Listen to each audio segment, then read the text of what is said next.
India spoiler का role play कर रहा है और बार बार कर रहा है। उसी स्पॉइलर ने एक कॉन्फ्रेंस बुलाई है कि ये सारे मुल्क बैठे इंडिया में आ जाएं, बैठ के बात करते हैं, अफगानों का कोई हल निकालते हैं। 10 नवंबर को दिल्ली में एक कॉन्फ्रेंस, अफगान कॉन्फ्रेंस होने जा रही है। उसमें इंडिया ने इसका एहतमाम किया है और उसने जिन कंट्रीज़ को बुलाया, जिसमें कि रशिया, इसके अलावा Iran, Tajikistan, Kazakhstan, Uzbekistan, Turkmenistan, Pakistan, China, यानी तान तान जिन कंट्रीज़ में रखा वो तो ऑलमोस्ट इसमें ऑल ही शामिल हैं, लेकिन इसके अलावा रशिया, चाइना, ईरान, पाकिस्तान। अब पाकिस्तान ने जो है वो इसमें शामिल होने से इनकार कर दिया। जो चाइना उसकी तरफ से अभी जवाब नहीं किया, बाकी कंट्रीज़ जो हैं उसमें शामिल होंगे। पाकिस्तान की तरफ से NSA यानी कि नेशनल सिक्योरिटी एडवाइज़र मोहित यूसुफ जो है, उनकी तरफ से ये कहकर इनकार किया गया कि उन्होंने कहा कि इंडिया तो पीस स्पॉइलर है। इंडिया जो है ना वो बहुत ही पीस लविंग कंट्री है और इस तरह के बड़े एफर्ट्स इंडिया लगाते रहे हमेशा से, खास तौर से अपने पड़ोसियों के साथ जो उनके रिलेशंस होते हैं। अब अगर आज के इस बयान को देखा जाए, मतलब कल के आपके जो NSA हैं मोहित साहब, वो कह रहे हैं कि हम नहीं जाएंगे, तो पहली चीज तो यह है कि एक अच्छा मौका था, एक अच्छी अपॉर्चुनिटी थी और इसको अवेल करना चाहिए था।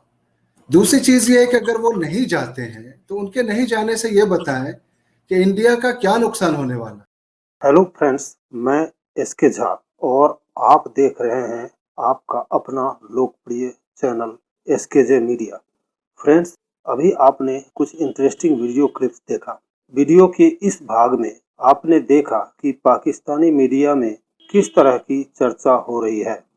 पाकिस्तानी मीडिया में चल रहे इस परिचर्चा से हमें पता चलता है कि वहां पाकिस्तान और बाकी दुनिया को लेकर किस तरह की बहस छिड़ी हुई है। आपसे अनुरोध है कि प्लीज वीडियो को अंत तक जरूर देखें और यह वीडियो आपको कैसा लगा इस पर अपनी राय कमेंट बॉक्स में जरूर लिखें। वीडियो बहुत ही मज़ेदार और इंटरेस्टिंग होने वाली है। अगर आपको यह वीडियो अच्छा लगा तो प्लीज़ लाइक और शेयर ज़रूर करें और चैनल को सब्सक्राइब ज़रूर कर लें और बेल आइकन को क्लिक करें ताकि जब भी मैं अगला वीडियो डालूं तो आपको इसका नोटिफिकेशन पहले मिल जाए। तो अब देर न करते हुए आइए देखते हैं इस मज़ेदार और वेरी इंटरेस्टिंग वीडियो का अगला भाग। 10 नवंबर को दिल्ली में एक कॉन्फ्रेंस, अफगान कॉन्फ्रेंस होने जा रही है। उसमें इंडिया ने इसका एहतमाम किया है और उसने जिन कंट्रीज़ को बुलाया, जिसमें कि रशिया, इसके अलावा Iran, Tajikistan, Kazakhstan, Uzbekistan, Turkmenistan, Pakistan, China, यानी तान तान जिन कंट्रीज़ में रखा वो तो ऑलमोस्ट इसमें ऑल ही शामिल हैं, लेकिन इसके अलावा रशिया, चाइना, ईरान, पाकिस्तान। अब पाकिस्तान ने जो है वो इसमें शामिल होने से इनकार कर दिया। जो चाइना उसकी तरफ से अभी जवाब नहीं किया, बाकी कंट्रीज़ जो हैं उसमें शामिल होंगे। पाकिस्तान की तरफ से NSA यानी कि नेशनल सिक्योरिटी एडवाइज़र मोहित यूसुफ जो है, उनकी तरफ से ये कहकर इनकार किया गया कि उन्होंने कहा कि इंडिया तो पीस स्पॉइलर है। इंडिया एक स्पॉइलर है, तो एक ऐसे पीस स्पॉइलर से कैसे बात हो सकती है, ऐसे कंट्री से कि जो कि वहाँ पे अमन नहीं चाहता अफ़गानिस्तान में, तो इसलिए मैं उसमें जो है वो शामिल होने के लिए नहीं जाऊँगा, ये कहना है। तो सवाल तो ये है कि TLP जो है वो पीस स्पॉइलर नहीं है, यानी वो उसने जो पाकिस्तान में किरदार अदा किया, TTP जो है, क्या वो भी एक स्पॉइलर का किरदार नहीं अदा करती रही, बल्कि वो जो कुछ हो चुका उनके नतीजे में। तो अगर उनसे एंगेजमेंट हो सकती है, उनसे बातचीत हो सकती है, उनसे डायलॉग हो रहा है, तो एक ऐसी कॉन्फ्रेंस जिसमें कि रशिया शामिल है, जितने आपके नेबरिंग कंट्रीज़ और फिर ताजिकिस्तान, अफगानिस्तान जिनसे आपके ताल्लुकात हैं, मुस्लिम कंट्रीज़ हैं, और फिर चाइना को भी बुलाया गया है, ईरान जो है वो भी, तो फिर उसमें आप ये बात क्यों कर रहे हैं? सिर्फ एक ये कि वो जो कार्ड हमें इंडिया कार्ड खेलते हैं उसके लिए आप कर रहे हैं बात। लेकिन इसमें पाकिस्तान की तरफ से जो स्टैंड्स आया, और मैं अब आपको ये भी बताऊंगी कि पाकिस्तान के स्टैंड्स के बाद जो इंडिया की तरफ से नैरेटिव आया, दोनों आपके सामने रखे देती हूँ। दरअसल पाकिस्तान जो है वो ये भी सोचता है, पाकिस्तान का जो है, जब ये इनकार किया गया, पहले ये बताती हूँ कि इंडिया ने क्या जवाब दिया। जब मोहित यूसुफ की तरफ से इनकार किया गया तो अब इंडिया के मीडिया जो है वो ये पब्लिश करे कि दरअसल पाकिस्तान जो है वो ये समझता है कि पाकिस्तान को उस पर इजारादारी हासिल है, यानी ये कि पाकिस्तान अपने आप को एक तरीके से अफगानिस्तान का ठेकेदार समझता है। सुमित भाई, आपसे आज जो बात करनी है वो ये है कि भारत की सरकार ने जो 10 नवंबर को एक नेशनल सिक्योरिटी जो एडवाइजर्स हैं खित्ते के, उनका इजलास बुलाया था जी, जिसका नाम था दिल्ली रीजनल सिक्योरिटी डायलॉग। लेकिन उसमें बाकी ममालिक तो आ रहे हैं और बहुत सारे लोग कह रहे हैं कि वो इंपॉर्टेंट ममालिक हैं, लेकिन पाकिस्तान और चाइना नहीं आ रहे। तो पाकिस्तान ना आने से आप क्या समझते हैं भारत के लिए अफगानिस्तान में क्या चैलेंजेस हो सकते हैं? क्योंकि पूरी दुनिया तो ये समझती है कि पाकिस्तान सबसे बड़ा स्टेक होल्डर है अफगानिस्तान में, 2600 किलोमीटर लॉन्ग बॉर्डर है, तालिबान के साथ जो कॉन्टैक्ट्स थे और जो तालिबान को मेन स्ट्रीम करने में, और अभी भी तालिबान को जब सारी दुनिया छोड़ के चली गई है तो पाकिस्तान ही है जो थोड़ा बहुत उन्हें किसी ना किसी तरीके असिस्ट कर रहा है वहां पे, ह्यूमैनिटेरियन असिस्टेंस के हवाले से या उनको मेन स्ट्रीम करने के हवाले से।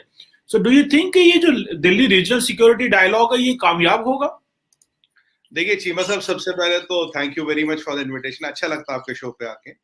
आपने बहुत अच्छा सवाल पूछा, क्योंकि ये ना आजकल ये जो मुद्दा है ये सुर्खियां बना हुआ हमारे मीडिया में भी और काफी इंटरनेशनल मीडिया में भी बना है, क्योंकि एक बड़ा जियोपॉलिटिकल मुद्दे की तरह इसको देख सकते हैं। देखिए ये जो डायलॉग है ये तीसरा अपनी सीरीज में। अब लास्ट टाइम जो डायलॉग ये हुआ था ईरान में, पाकिस्तान तो ईरान भी नहीं गया था। अब ये जो है अभी आपके जो एनएसए वो कह रहे थे कि भाई देखो India is a spoiler can not be a peace maker. ठीक है जी। अब सवाल ये आता है जब रशिया आ रहा है, ठीक है जी, जब रशिया आ रहा है, जब ईरान आ रहा है, जब उज्बेकिस्तान, ताजिकिस्तान, किर्गिस्तान, ये सारे जो 5 कंट्रीज है जो इन्वाइटेड थे वो आ रहे हैं। सबसे ज्यादा कंट्रीज अगर किसी इस डायलॉग में आई है सीरीज में अभी आई है। ठीक है सर।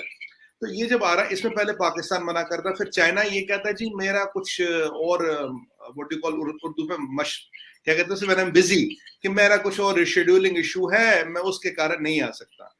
अब मुद्दा यहाँ ये है कि अगर भारत ने वहां $3 बिलियन लगाए हैं, मुद्दा ये है कि अगर भारत ने वहां 400 प्रोजेक्ट, चीमा साहब ऑन रिकॉर्ड 400 डेवलपमेंट के प्रोजेक्ट कंप्लीट किए हैं। मुद्दा ये है अगर आप अफगानी लोगों का भला चाहते हैं, अब तालिबान को छोड़िए, तालिबान को हम रिकॉग्नाइज नहीं करते, अब अफगान में जो कॉमन रहने वाला बच्चा है, बुढ़ा है, औरत है, लेडी, अगर आप उसका भला चाहते हैं तो एक डायलॉग यहाँ हो रहा है, सब कंट्री आ रही है, आपको आना चाहिए। आप नहीं आ रहे केवल एक अपने रीजनल सिक्योरिटी इश्यूज के कारण, अपने एक रीजनल जो आपका तालिबान से इक्वेशन है उसके कारण। मुझे बताइए चीमा साहब, भारत कह रहा ऑन रिकॉर्ड 50,000 मेट्रिक टन हमें वीट भेजना through Attari Wagah, Attari border to Afghanistan, उसकी परमिशन क्यों नहीं दे रहे? चलो यहाँ नहीं आए। जो ह्यूमैनिटेरियन एड हम भेजना चाह रहे हो आपके मतलब जो पाकिस्तान से थ्रू रोड होके जाएगा, वीट एक एग्जाम्पल नहीं दे रहे। तो ये जितनी भी चीजें हैं, और ये भी हकीकत है कि ड्यूरियल लाइन के आसपास $950 मिलियन लगा के पाकिस्तान ने फेंस किया। शेख रशीद साहब और रिकॉर्ड करे भाई जिससे पहले अमेरिकन निकल जाए, ये फेंस पूरा कर लो। तालिबान तो आजकल उस फेंस को भी नहीं मानता, कहता वो तो हमारा एरिया, आपने फेंस कैसे लगा दिया? तो पाकिस्तान का ना आना उसकी राजनीतिक मजबूरी है, उसकी पॉलिटिकल इंक्लिनेशन है। उन्हें अफगानिस्तान के लोगों से या जो common person on the ground है उससे कोई लेना देना नहीं। अगर होता तो फूड एड नहीं रोकते, अगर होता तो इस डायलॉग में जरूर आते। और चाइना की जहां तक बात रही, आप तो जानते चीमा साहब, एनालिस्ट खुद हैं आप, कि ये जितने भी अफगानी वॉरलॉर्ड निकल गए ना बिना लड़े, इनको पैसे किसने पहुंचाए? बहुत से ऐसे हैं ना, ये दोस्तुम खान वगैरह जिन्होंने ये गोली नहीं चलाई और भाग गए ताजिकिस्तान, तो इनको पैसे देने वाला कौन है? सबसे पहले चाइना कहता मैं ह्यूमैनिटेरियन एड दूंगा तालिबान गवर्नमेंट को $31 मिलियन का, ठीक है। पर जब डिस्कशन होता है, डायलॉग होता है, कहता है जी हम तो बिजी है। ये जो दोहरा चरित्र है ना, ये जो दोहरी राजनीति है, ये आप सिर्फ अपना पॉलिटिकल फायदा या नुकसान देख रहे हो। आपको अफगानिस्तान के जो कॉमन बंदा है ना, जिससे हमारी हमदर्दी है, देखिए लाइब्रेरी बनती है बच्चे के लिए, बनती है पार्लियामेंट, बनती है कंट्री के लिए, बनती है डैम बनता है कॉमन आदमी के लिए बनता है। इसमें तालिबान नॉन तालिबान का हिस्सा नहीं है। जब आप उसके हित के लिए अगर कुछ चीज हो रही है, आपको पार्टिसिपेट करना चाहिए। नहीं कर रहे हो तो आप ये दिखा रहे हो भाई हमारी लॉयल्टी केवल और केवल तालिबानियों से है। हमारा पॉलिटिकल इक्वेशन हम देखेंगे, हमें देखेंगे फंडिंग कहां से आ रही है, और जो कॉमन आदमी की, जो एक कॉमन आदमी ग्राउंड पे अगर उसके फायदे या नुकसान की बात हो रही है, हम उसमें नहीं आएंगे। मतलब no participation is say abstinence. Abstinence doesn't help in diplomacy. India spoiler का रोल प्ले कर रहा है और बार बार कर रहा है। उसी स्पॉइलर ने एक कॉन्फ्रेंस बुलाई है कि ये सारे मुल्क बैठे हैं, इंडिया में आ जाएं, बैठ के बात करते हैं, अफगानों का कोई हल निकालते हैं। क्यों जी? आप कौन है, कैसे निकालेंगे? आपका तो वहां स्टेक ही कोई नहीं है अफगानिस्तान में। तालिबान को तो आप एक पॉलिटिकल फोर्स ही नहीं समझते थे, आपने कभी उन्हें माना ही नहीं, और आप वहां स्पॉइलर रहे हैं। शुमाली इत्तेहाद को सपोर्ट किसने की? आपने की। अशरफ गनी को सपोर्ट किसने की? आपने की। जितने अफगानिस्तान के अंदर दहशतगर्द ग्रुप्स थे उनको सपोर्ट किसने की? आपने की। अब सारा खाना खराब करके इंडिया दोबारा अपने आप को रेलिवेंट करने की कोशिश कर रहा है। उसने दावत दी पाकिस्तान को भी, चाइना को भी, रशिया को भी, ईरान को भी, और कुछ सेंट्रल एशिया के 4-5 मुल्क हैं उनको भी। तो रशिया और सेंट्रल एशिया और ईरान तो जा रहे हैं। पाकिस्तान ने पहले इनकार कर दिया, जी हम नहीं आ रहे, आप स्पॉइलर हैं, आप अमन के दुश्मन हैं और आप हालात को खराब करने की कोशिश करेंगे, हम नहीं आ रहे। इसी तरह चाइना ने भी मना कर दिया, उन्होंने कहा जी हम भी नहीं। अच्छा आसिफ साहब, ये बताएं कि पाकिस्तान के एनएसए मोईद यूसुफ ने कहा है कि मैं नहीं जाऊंगा भारत, क्योंकि जो इंडिया के नेशनल सिक्योरिटी एडवाइजर है अजीत डोवल साहब, he is not a peace maker, he is a spoiler. तो आप ये बताएं कि अगर मोईद यूसुफ साहब नहीं जाते तो जो भारत की एफर्ट थी कि सारी रीजन के ममालिक को इकट्ठा कर लेंगे, तो वो it is not going to be fruitful, और ये तो बहुत बड़ा एक सीरियस ब्लो लगा है भारत को अफगानिस्तान के मामले में। How do you see this Asif साहब? कमर साहब, इंडिया जो है ना वो बहुत ही पीस लविंग कंट्री है, और इस तरह के बड़े एफर्ट्स इंडिया लगाते रहे हमेशा से, खास तौर से अपने पड़ोसियों के साथ जो उनके रिलेशंस होते हैं। अब अगर आज के इस बयान को देखा जाए, मतलब कल के आपके जो एनएसए हैं मोईद साहब, वो कह रहे हैं कि हम नहीं जाएंगे, तो पहली चीज तो यह है कि एक अच्छा मौका था, एक अच्छी अपॉर्चुनिटी थी और इसको अवेल करना चाहिए था। दूसरी चीज ये है कि अगर वो नहीं जाते हैं तो उनके नहीं जाने से ये बताएं कि इंडिया का क्या नुकसान होने वाला है, इंडिया को क्या फर्क पड़ने वाला है। इंडिया देखें आज किस तरह से ग्लोबली पूरी तरह से ग्रो कर रहा है। इंडिया की मौजूदगी आप देखें कहाँ है, किस तरह से और किस बराबरी के साथ है। और वैसी सिचुएशन में अगर इंडिया के साथ पाकिस्तान के रिलेशंस बेहतर होते, या इस तरह की जितनी भी इनिशिएटिव्स होती हैं इंडिया की तरफ से, अगर उसको डीरेल नहीं किया जाता, जैसे आज ही ये डीरेल कर दिया गया, अगर इसको नहीं किया जाता तो इससे फायदा किसका है? इंडिया का क्या फायदा हो सकता है? आपके यहाँ जो रिसर्चेस होती हैं, आपके यहाँ जो रिपोर्ट्स आती हैं, उसको भी आप देखें तो आपको पता चलेगा कि अगर हिंदुस्तान के साथ हालात बेहतर होते हैं तो इससे हर हालत में पाकिस्तान का ज्यादा फायदा है। अब रहा सवाल कि उन्होंने जो ये बात कही, खास तौर से अभी आपने जो कहा ना कि spoilers can not be the peace makers, तो होता क्या है कि जो जिस तरीके का चश्मा पहनता है उसको दुनिया वैसी नजर आती है। स्पॉयलर्स कौन है, पीस मेकर्स कौन है, ये एक दुनिया को पता है। अगर वो एक इल्जाम लगाते हैं कि हिंदुस्तान या वहां के एनएसए स्पॉयलर हैं या पीस मेकर हो नहीं सकते, तो आप दुनिया की नजरों से देखें कि दुनिया ये कह रही कि कौन स्पॉयलर है और कौन पीस मेकर है। बेसिक एक डिफरेंस जो है ना कमर साहब, जो एनएसए में मैं आपको बताऊं कि हिंदुस्तान के अंदर जो एनएसए है ना वो है नेशनल सिक्योरिटी एडवाइजर, और आपके यहाँ जो एनएसए है ना वो है एनएसए यानी नॉन स्टेट एक्टर्स।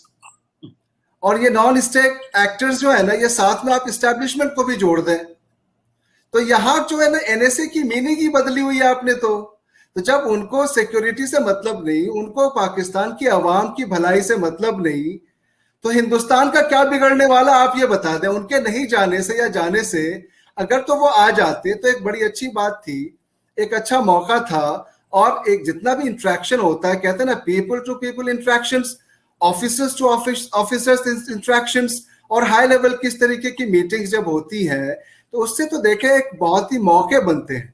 वहां पे जाके आप अगर कुछ आपको अपना डिससेटिस्फैक्शन किसी चीज में आप अग्री नहीं करते, वो आप दर्ज करवाते, वो दूसरी चीज होती।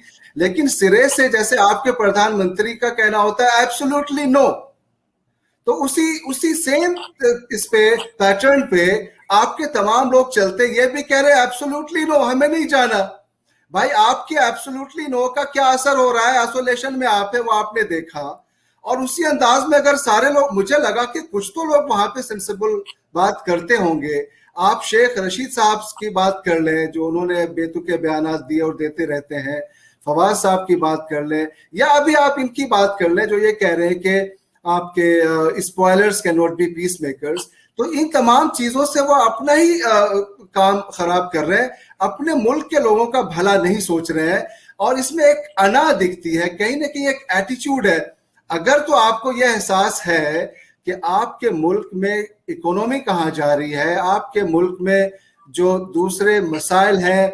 आप देखें ना, आपके मीडिया में लोग कहते हैं कि बैनुल अक़वामी भिखारी का वर्ड इस्तेमाल किया जाता है। ये मैं नहीं कह रहा हूं, ये तमाम मीडिया में कहा जा रहा है। तो जब इस तरह की चीजें चल रही हैं और वैसे हालात में आपको अना दिखाना या एटीट्यूड दिखाना, लोग आपको बुला, और ये कहीं ना कहीं बताऊं मैं, एक आपके यहाँ बहुत ही इस्लामिक बातें होती रहती है कि इस्लाम मुस्लिम, ये अगर कोई दावत आपको देता और आप उस दावत को ठुकराते हैं तो कहीं ना कहीं ये गैर इस्लामिक एक एटीट्यूड भी हो जाता है। लेकिन यहाँ पे बात तो है कि अना की बात हो जाती, ईगो की बात हो जाती है कि हमें मैं की बात आ जाती है। अब मैं कैसे बता रहा हूं, मोईद यूसुफ जो आपके हैं एनएसए साहब, उनके नाम का अगर शॉर्ट फॉर्म आप निकालेंगे तो MY है, मोईद यूसुफ। MY यानी माई यानी मैं, आई मी माई यानी अना, यानी मैं ही मैं हूं, मेरे सामने दूसरा कोई है नहीं। और इसी मैं के चक्कर में पाकिस्तान का डॉलर की रुपीस की वैल्यू कहां चली गई, पाकिस्तान की इकोनॉमी कहां चली गई, पाकिस्तान में कितने मसाइल आ गए, TLP तो संभलते नहीं संभाला जा रहा है, किस तरह से अभी TLP पे भी मैं आऊंगा कुछ देर में, डिस्कशन के दरमियान बात आएंगी। अगर तो यही एटीट्यूड होता ना, व्हाई नॉट आवर्स, हम नेबर्स के साथ या अपने मुल्क के साथ, तो वो एटीट्यूड मिलजुल के जो टीम वर्क करने वाली बात आती ना, तो वो आ नहीं सकती, क्योंकि उनके नाम में ही आप देखिए माई है, MY माई, जो मैंने आपसे बताया। तो इससे कैसा होता है, पीपल्स प्रोग्रेस नहीं होता, मुल्क प्रोग्रेस नहीं करता ऐसी चीजों से सिर्फ और सिर्फ एब्सोल्युटली नो वाला एटीट्यूड दिखता है। और ये कहीं ना कहीं डबल स्टैंडर्ड भी इससे साबित होती है। वो कैसे, मैं आपको बताऊं कमर साहब, आपके यहां से, बल्कि आपके शो में कई बार ये बातें हुई है, आप मीडिया रिपोर्ट्स में अगर आप देखेंगे तो किस तरह से अमेरिका को ये बीच में लाने की कोशिश की गई कि मीडिएट करे, इंडिया से हमारे रिलेशन ठीक करवा दें, एयर स्पेस तक देने की बात हो गई थी। उसी तरह से दूसरे और मुल्कों से भी बात चल रही थी कि कैसे आप चाहते हैं कि हिंदुस्तान के साथ हमारे हालात जो है बैकडोर से या जिस तरह से भी वो ठीक करवा दिए जाएं। एक तरफ तो वो बातें चल रही हैं, और दूसरा डबल स्टैंडर्ड ये है कि इस तरीके का एटीट्यूड, अरे उनके लिए तो एक बड़ा अच्छा मौका था कि वो अपने पूरे टेन्योर में इंडिया भी नहीं गए थे, आप जाके देखते हिंदुस्तान में कैसे वहां पे इस्तकबाल होता है, कैसे वेलकम किया जाता है, किस तरह से आपके क्या कहते हैं प्रधानमंत्री जब नवाज शरीफ साहब थे तो जब शपथ ग्रहण था उस वक्त भी बुलाया गया था उनको और वो गए थे, किस तरह से वहां पे इमरान खान साहब जब गए, हालांकि वो जब गए थे 2011 में तो उन्होंने ये कहा था अपने स्पीच में कि आई ग्रू अप हेटिंग इंडिया, वो एक दूसरा एक मामला है। लेकिन ये कहना, ये मैं चाह रहा हूं कि हिंदुस्तान के अंदर जाके आप देखते, आप दावत को कबूल करते और वहां पे अपनी जो भी नाखुशी है चीजों को दर्ज करवाते, बजाय इसके कि ये एटीट्यूड में रहना, डबल स्टैंडर्ड दिखाना, ये आपके मुल्क के लोगों के लिए इससे फायदा नहीं है। अगर तो देखें आप मीडिया रिपोर्ट्स देखें और तमाम बात करें तो सब ये कहते हैं कि अगर हिंदुस्तान से आपके हालात बेहतर हो जाते हैं तो उससे हर हालत में पाकिस्तान की आवाम का और पाकिस्तान का बहुत बड़ा फायदा है। पॉपुलेशन के एतबार से भी देखें तो 22 करोड़ और 130 के आसपास अगर एक बिजनेस और ट्रेड भी शुरू होता है तो आपके यहाँ पे हम कुछ अगर सप्लाई करते हैं तो सिर्फ 22 करोड़ लोगों के पास पहुंचेगी वो चीज। आप अगर हमारे यहाँ करते हैं तो आपकी चीजें 130 करोड़ से ऊपर तक पहुंचेगी। फायदा किसका है? मैं एक छोटी सी मिसाल दे रहा हूं। तो कहने का मतलब यह है कि आपके यहाँ कोई तो ऐसा सेंसिबल बंदा हो जो फॉरेन पॉलिसीज को समझ सकता हो, जो इंटरनेशनल रिलेशंस को समझ सकता हो। अब फॉरेन पॉलिसीज पे जब मैं बात कर रहा हूं तो मुझे तमाम चीजें ये समझ में आई जो मैं कहता हूं और जो चीजें दिखती हैं वो यही है कि फॉरेन पॉलिसी आपके यहाँ पे जो है या फॉरेन मिनिस्ट्री वो पूरी तरह से आउटसोर्स्ड है। वहां के तमाम फैसले क्या फॉरेन मिनिस्ट्री या वो लेती है? ये जग जाहिर है कि वो कहां से फैसले लिए जाते हैं। तो वैसे हालात में जो डिरेल करना चाहते हैं हिंदुस्तान और पाकिस्तान के पीस प्रोसेसेस को, जो ये नहीं चाहते हैं कि हिंदुस्तान और पाकिस्तान के बीच रिलेशन बेहतर हो, वो यकीनन इस तरीके के फैसले को इनकरेज करेंगे। और मैं आपसे ये कहना चाहता हूं कि ये बेइंतहा ऐसा मौका था जिसको इन्होंने खोया है कि आप जाके मिल सकते थे, बातें कर सकते थे, और आपने उन तमाम चीजों को खो दिया है। ये फैसला बहुत ही गलत है। ये माई वाला जो एटीट्यूड है, अना वाला, मैं और उस एटीट्यूड से आपका मुल्क कहाँ जा रहा है वो सारी दुनिया देख रही है। और जो ये आईना आप दिखा रहे हैं, एक्चुअली होता क्या, जब आप एक उंगली किसी की तरफ उठाते हैं तो 4 उंगलियां आपकी तरफ होती हैं। तो ये जो कह रहे हैं कि spoilers can not be the peace makers, उनका इशारा खुद अपनी तरफ है। और उनका जो ये फैसला हुआ है नहीं जाने का, ये खुद इस चीज को साबित करता है कि स्पॉयलर कौन है और पीस मेकर कौन है।